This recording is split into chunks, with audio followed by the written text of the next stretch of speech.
Hey, welcome to your Sagittarius horoscopes for the week of November 26th to December 2nd.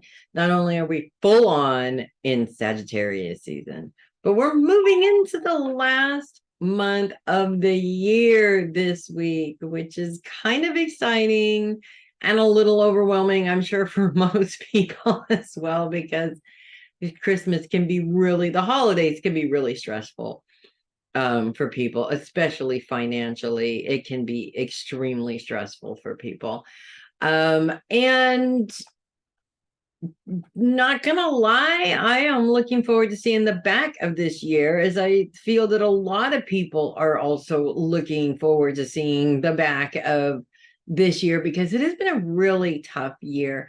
And I do have some hope for 2024, actually, looking at the astrology of the upcoming year. 2022 and 2023 have had their Mercury retrogrades full on in earth signs for 2 years in a row.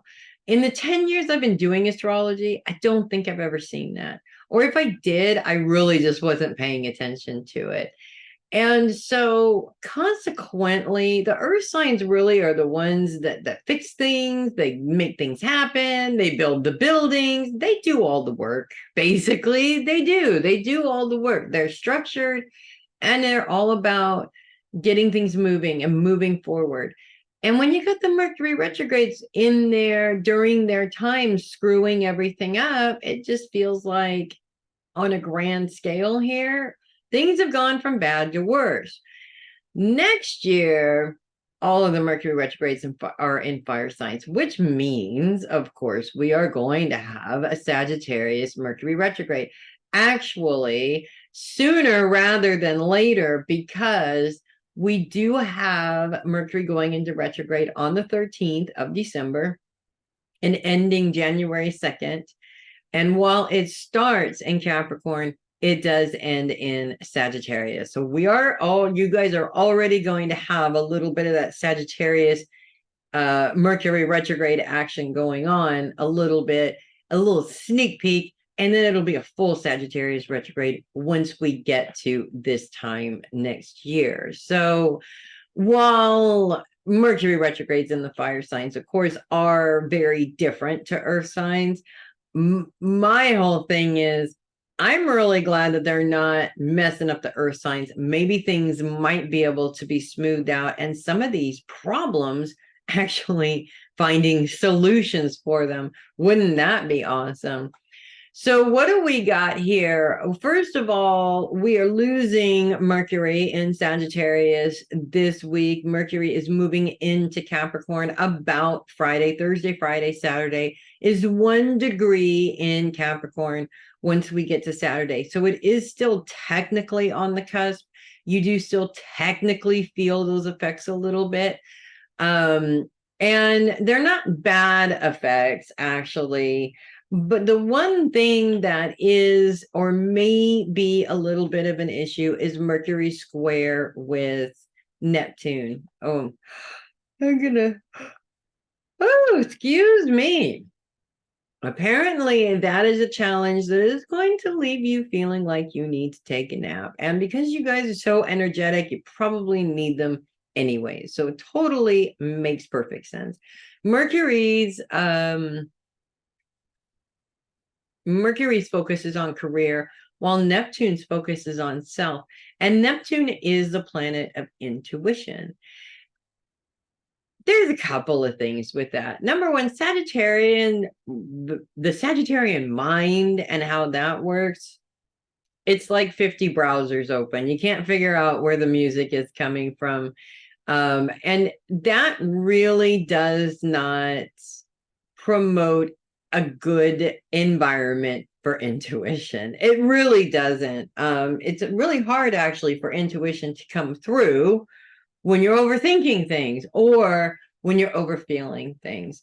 So we're talking about identifying the ways that we're blocking our intuition so that we can eliminate those to make it easier to be able to follow that guidance, which intuition is not always what we want to hear, but it is definitely what we need to hear. And that can be challenging every now and then. We all want to be told that what we want to do is exactly the way that we're supposed to go, but it doesn't always work like that, unfortunately.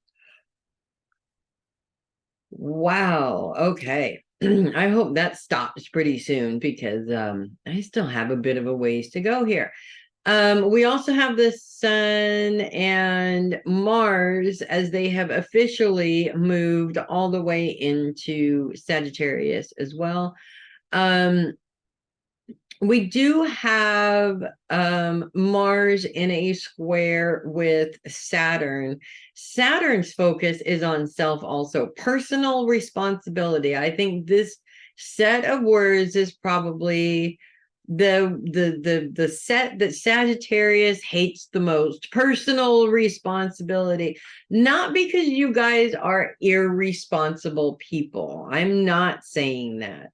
But in terms of your long-term goals, everybody tends to come up with reasons why other people get in the way of their plans. And they're not necessarily looking at themselves and what they're doing to create the problem.